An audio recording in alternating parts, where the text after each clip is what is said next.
Hello friends, this is Aditya Kumar from Patna medical college and जैसे कि information मैंने टेलीग्राम ग्रुप में दे दिया था कि अक्टूबर से मैं अचीवर्स बैच शुरू कर रहा हूँ, जो कि एक ऑनलाइन कोर्स है और ये ऑनलाइन बिल्कुल फ्री होगा मंथली नीड्स के लिए। इसमें सबसे पहले अक्टूबर में मैं ह्यूमन फिजियोलॉजी कंप्लीट करवा रहा हूँ।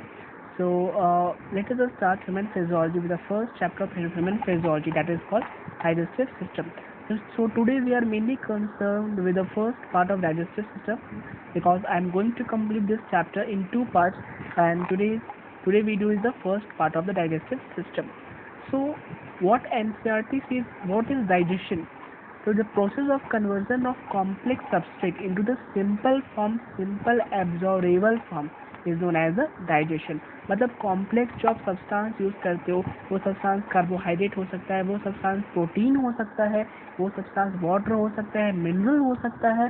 तो ये सब सब्सटेंस हो सकता है जिसका डाइजेशन हो रहा है। डाइजेशन कहाँ से? बक्कल कैविटी से लेकर के, मतलब फिनोमिनल है कि वो डीग्लूटेशन से लेकर डीफिकेशन, अगर टर्म्स आपको समझ में आ रहा होगा, एनसीईआरटी का टर्म्स है। डीग्लूटेशन मतलब सैलोविंग, डीग्लूटेशन से लेके डीफिकेशन मतलब ingestion and the egestion of food, और इसमें जो कंप्लीट प्रोसेस इन्वॉल्व है that is called the digestion. और ये जो सिस्टम परफॉर्म हो रहा है that is called digestive system. So let us see what are the principal and what are the substrate for this digestion. इसको हम लोगों ने दो ब्रॉड कैटेगरीज में डिवाइड किया है. फर्स्ट तो है अप्रॉक्सीमेट प्रिंसिपल ऑफ फूड और दूसरा है प्रोटेक्टिव प्रिंसिपल ऑफ फूड. ये जो approximate principal of food that are called macromolecules and they are in 21 in number. They are 21 in number. Carbohydrate, protein and the lipid. ये तीन चीज याद रखना है जो कि मैक्रोमोलिक्यूल्स भी है. बायोमोलिक्यूल्स के चैप्टर में पढ़ा होगा. It is called the approximate principal of food. कर क्या रहे? एनर्जी प्रोवाइड कर रहे हैं. Let us move forward in the protective principal of food. Let us move forward in the protective principle of food, that is micronutrients. Micronutrients are the minerals, vitamins and the water. Mineral, vitamins and the water, and their deficiency causes diseases. So अगर मैं carbohydrate, protein और lipid का calorific value देखूँ कि इनको consume करने के बाद एक्चुअली जो एनर्जी मिल रही है, क्योंकि फूड को क्यों कंज्यूम कर रहे हैं? एनर्जी के लिए, एटीपी के लिए, कैलोरी के लिए. तो आखिर प्रोटीन, लिपिड और कार्बोहाइड्रेट को बर्न करने के बाद कितनी एनर्जी आती है, that is called bomb calorimeter. और फिजियोलॉजिकल वैल्यू से अगर नापे तो हमारे पास एक सीक्वेंस बन के आता है, वो है ये, that is called lipid, protein and the carbohydrate. मतलब सबसे ज़्यादा लिपिड, फिर प्रोटीन और फिर कार्बोहाइड्रेट. सीक्वेंस याद रख सकते हो 944. हालांकि फिजियोलॉजिकल वैल्यू करीबन सेम है, लेकिन हम लोग ये मान के चलेंगे बॉम्ब कैलोरीमीटर वैल्यू से लेकर के lipid, protein and carbohydrate, L, P and C. ये डेटा मैंने कहाँ से लिया है? अप्रॉक्सीमेट प्रिंसिपल और प्रोटेक्टिव प्रिंसिपल ऑफ फूड मैंने कहाँ से लिया है? तो जो पुराना जो एनसीईआरटी था ना, उसमें जो पीछे दिया रहता है, ओके, कुछ पॉइंट्स दिए रहते हैं, उसी में ये चीज़ें सब बिल्कुल इंक्लूडेड है. ओके, तो नेक्स्ट स्लाइड. अब हम लोग थोड़ा टंग के बारे में पढ़ेंगे. अच्छा, डाइजेशन स्टार्ट कहाँ से होगा? बक्कल कैविटी से. तो बक्कल कैविटी में कौन कौन से स्ट्रक्चर्स आ रहे हैं? टंग इन्वॉल्व है. ओके, टंग इन्वॉल्व है, सिलेवरी ग्लैंड्स है, ओवुला है. ओके, टंग है, सिलेवरी ग्लैंड्स है, ओवुला है, टेस्ट रिसेप्टर है, टेस्ट बर्ड्स है. तो हम लोग देखते हैं, if you look at the tongue, ठीक है, ये जो टंग है इसमें तुमने देखा होगा कि tongue is divided into anterior part, posterior part and the posterior most part and the posterior most part. तो टंग में क्या होता है ना, टेस्ट बड होते हैं. क्या होते हैं? टेस्ट बड, जो कि टेस्ट को परसेप्ट करते हैं. ज़्यादा केमिकल रिसेप्टर. अब मैं 4 टेस्ट बड का नाम बताऊंगा. एनसीईआरटी में तो ये नहीं दिया हुआ है, बट कभी पूछा जा सकता है, इसको दिमाग में रखना है. कौन कौन से taste bud? One is called filiform papilla. मैं नाम बोलते जा रहा हूँ, तुम लिखते जाना बिकॉज स्पेस कम है. Filiform papilla, fungiform papilla and the circumvallate and vallate papilla, और एक को कहते हैं foliate papilla. So let us first start with the filiform papilla. ये जो बहुत से जो तुम डॉट्स देख रहे हो ना, ये फिलीफॉर्म पैपिला है, because filiform papilla are the most numerous. ये मोस्ट न्यूमरस रहता है फिलीफॉर्म पैपिला, लेकिन फिलीफॉर्म पैपिला में टेस्ट बड एब्सेंट होता है. This point should be noted. The next thing is the fungiform papilla. अभी जो फंगीफॉर्म पैपिला है वो यहीं पे टिप पे रहेगा तुम्हारा, फंगीफॉर्म पैपिला. इसमें टेस्ट बड होता है, तो इस चीज़ को भी नोट डाउन कर लो. The next is the foliate papilla. The foliate papilla जो होता है ना, वो तुम्हारा lateral side of the tongue में होता है. फोलिएट पैपिला कहाँ होता है? Lateral side of the tongue में होता है. Okay, and the last is the circumvallate और the vallate papilla. The circumvallate and the vallate papilla, ये जो बहुत न्यूमरस होता है, ये तुमको सर्कल्स में तुमको दिख जाएगा as the name suggest. Okay, circumvallate और द वैलेट पैपिला. इसमें बहुत सारे टेस्ट बड होते हैं. Okay, so we have 4 kinds of papilla in our tongue: filiform, fungiform, foliate, vallate और द सर्कमवैलेट पैपिला. अब ये जो टेस्ट वर्ड है या फिर ये जो पैपिला है, ये किसको परसेप्ट कर रहा है, किसको सेंस कर रहा है? टेस्ट को सेंस कर रहा है. प्राइमरी सेंसेशन ऑफ टेस्ट कितने हो सकते हैं? मेनली 4 होते हैं. एक एडिशनल 5 भी मैं जोड़ूंगा जो कि आपको आगे भी पढ़ना होगा. ओके, तो we have sweet, salty. Okay, sweet, salty, sour and bitter. Sweet, salty, sour and bitter. Sweet, salty, sour and bitter. इसको याद रखना है. लास्ट एक जो और रिसेप्टर हमारे पास आता है वह है उमामी रिसेप्टर. वो क्या बोलोगे? Umami receptor. उमामी का मतलब होता है जापानीज में डिलीशियस. मतलब ये जो रिसेप्टर होता है ना, जो आप फ्लैश खाते हो, जो ब्लड जिसमें मोनोसोडियम ग्लूटामेट होता है, ये ग्लूटामेट रिसेप्टर्स होते हैं जो डिलीशियस सेंस कराते हैं, डिलीशियस टेस्ट देते हैं. तो ये स्पेशल टाइप ऑफ रिसेप्टर्स हमारे टंग में पाया जाता है. वो क्या है? Umami receptor. The next structure we are going to see in buccal cavity is the tonsil. पहले हम बात करेंगे टॉन्सिल है क्या. Tonsil is the aggregation of the lymphocytes. Tonsil are the secondary lymphoid organ. Secondary lymphatic organs होते हैं. अब ये जो टॉन्सिल है बकल कैविटी में, ये कौन कौन से टॉन्सिल होंगे? ओके, तो ये होगा तुम्हारा 4 पेयर ऑफ टॉन्सिल्स रहेगा. कौन कौन सा? Palatine tonsil, tubal tonsil, lingual tonsil, pharyngeal tonsil. अब आप पूछ रहे हो कि भैया ये तो एनसीईआरटी में लिखा हुआ है नहीं, लेकिन ये कभी पूछ दिया गया है प्रीवियस ईयर में, जस्ट फॉर नॉलेज, बिकॉज आपको फर्स्ट ईयर एमबीबीएस में भी पढ़ना है. That's why I am only giving the name. You may recall palatine tonsil, tubal tonsil, lingual tonsil and the pharyngeal tonsil. Palatine tonsil हमेशा याद रखना. ये जो टॉन्सिल्स होता है ना, ये जो बक्कल कैविटी में, मान लो ये तुम्हारा टंग है, तो टंग के ऊपर तुम 2 आर्च देखोगे. टंग के ऊपर तुम 2 आर्च देखोगे. ओके, तो ये 2 आर्च के बीच में तुम्हारा ही पैलेटाइन टॉन्सिल पाया जाता है. ऊपर तुमने देखा होगा ओवुला ऐसा स्ट्रक्चर होता है. ओके, तो इन दोनों के बीच में क्या होता है? पैलेटाइन टॉन्सिल्स होते हैं. And all these tonsils are arranged together in the Walden's ring. Now let's just do next time. NCERT ने मेंशन किया है टिथ के बारे में. तो टिथ के बेसिक स्ट्रक्चर्स को हम लोग जानेंगे. ओके, हम लोग में टिथ का डेंटल फॉर्मूला क्या होता है, मोनोफायोडेंट क्या होता है, डायफ्लोडेंट क्या होता है, हेटेरोडोनडेंटिशन क्या होता है. तो एनसीईआरटी ने मेंशन किया है कि हमारा टिथ कैसा है, हेटेरोडोनडेंटिशन का है, डायफ्लोडेंटिशन है. ओके, तो ये चीज़ को याद रखना है. मैंने कुछ नोट्स में भी इंक्लूड किया है, लेकिन ये आपके लिए लेस इंपॉर्टेंट है. ये आपके लिए लेस इंपॉर्टेंट, इसको ध्यान नहीं देना है. ये नोट्स में मिल जाएगा. 1 रूट किस में होता है, 2 रूट किस में होता है, 3 रूट किस में होता है. पहले ये एम्स में पूछा जाता था, लेकिन अब फिलहाल तो कि मर्ज हो चुका है, इसीलिए इसको जानना जरूरी नहीं है. अगर तुम टूथ को देखोगे तो टूथ का बेसिक स्ट्रक्चर क्या हो सकता है? टूथ में 3 पार्ट्स होते हैं. कौन कौन से पार्ट होंगे? ये होगा तुम्हारा रूट, क्या होगा? Root pulp, okay, dentine and the enamel. Root pulp, dentin and the enamel. This part is called enamel and this part is called dentine. This part is called pulp and this part is called root.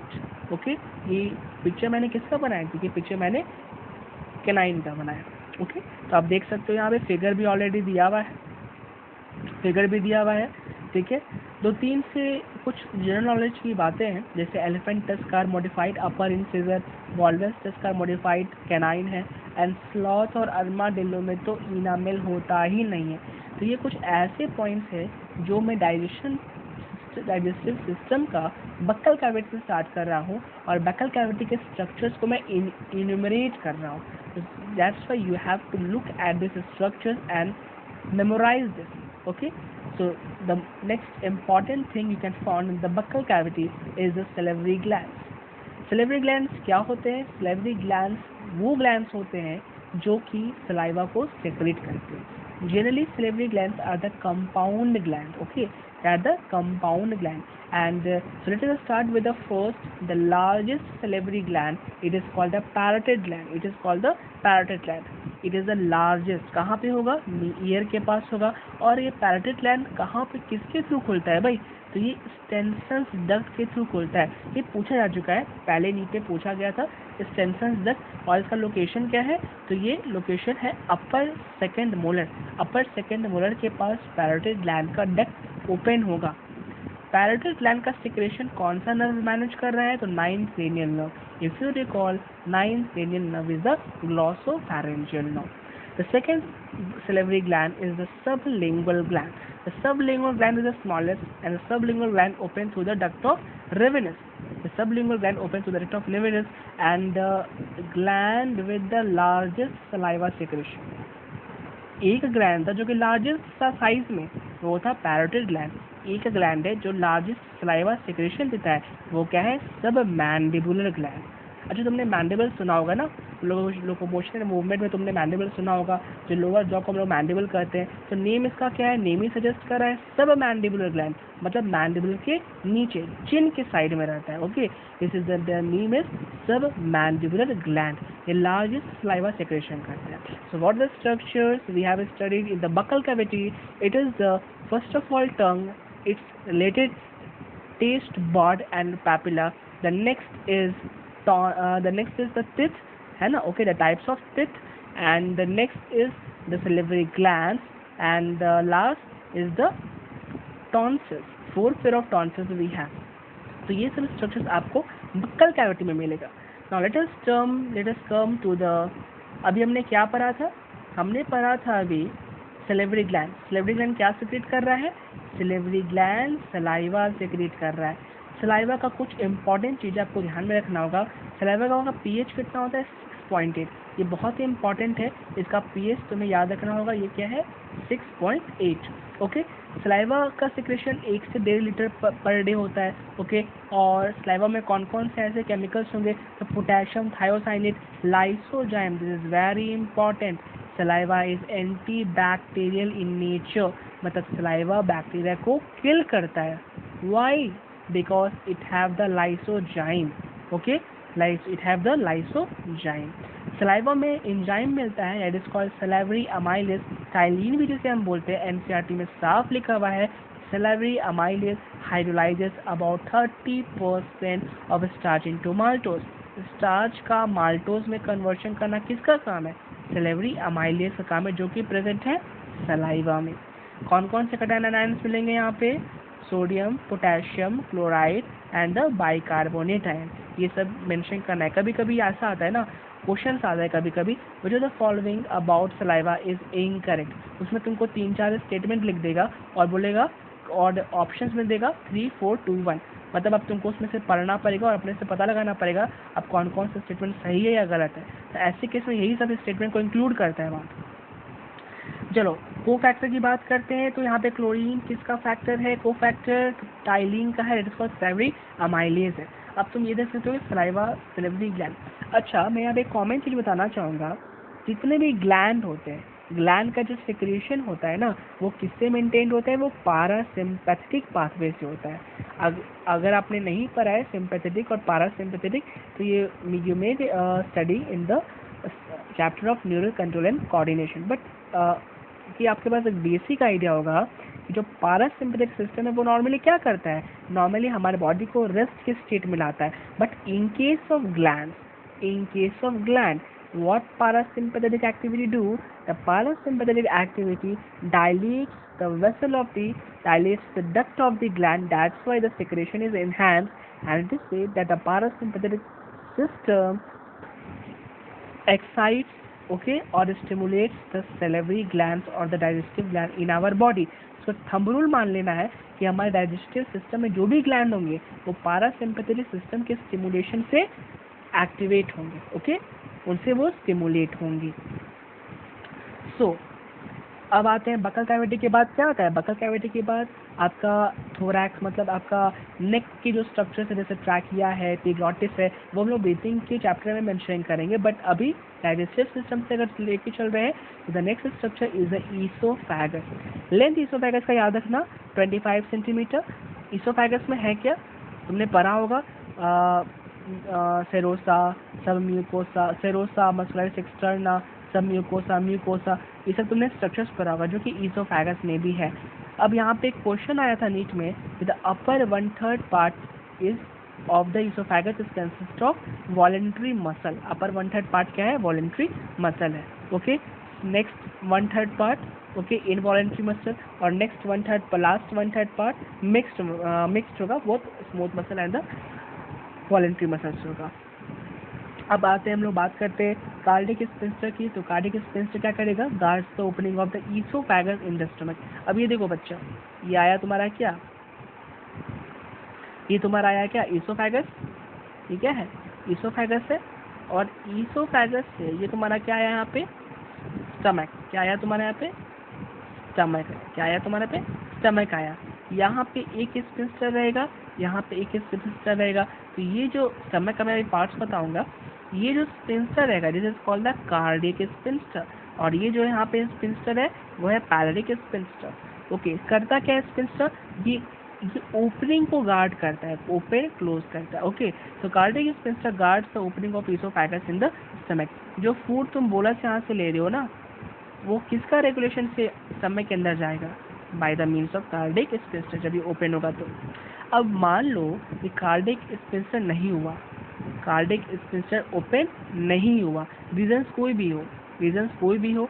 Okay, तो ये जो तुम food खा रहे थे वो तो अब स्टमक के अंदर नहीं जा पाएगा, तो फूड यहाँ पे क्या करेगा? एक्युमुलेट कर जाएगा, और एक्युमुलेट करने से क्या होगा? रिजर्जिटेशन होगा। क्या होगा?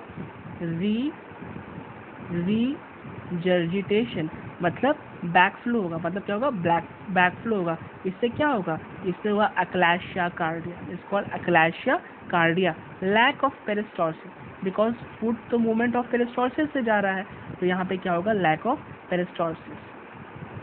लैक ऑफ पेरिस्टॉल्सिस को हम बोलते हैं achalasia cardia. The next is pyrosis. इसको बोलते हैं heartburn. It is due to reverse peristalsis. अच्छा, मान लो अभी मैंने बनाया था इसोफेगस का, फूड का काम क्या है? पेरिस्टॉल्सिस से नीचे की तरफ आना, लेकिन अगर ऊपर की तरफ जाए तो, इसी को बोलते हैं हम लोग पायरोसिस। मतलब it is due to reverse peristalsis. जो एसिडिक फूड होता है ना, इसके चलते जलन होती है। ओके, तो डेट इज कॉल्ड, तुम सुनोगे इनो वगैरह ले लो वगैरह, ये सब है, तो उसमें भी हम लोग काफ़ी काम देता है pyrosis. It is also called heartburn, लेकिन ये टिश्यू को बहुत डैमेज करता है। Let us come to the next slide. अब हम लोग आते हैं स्टमक पे।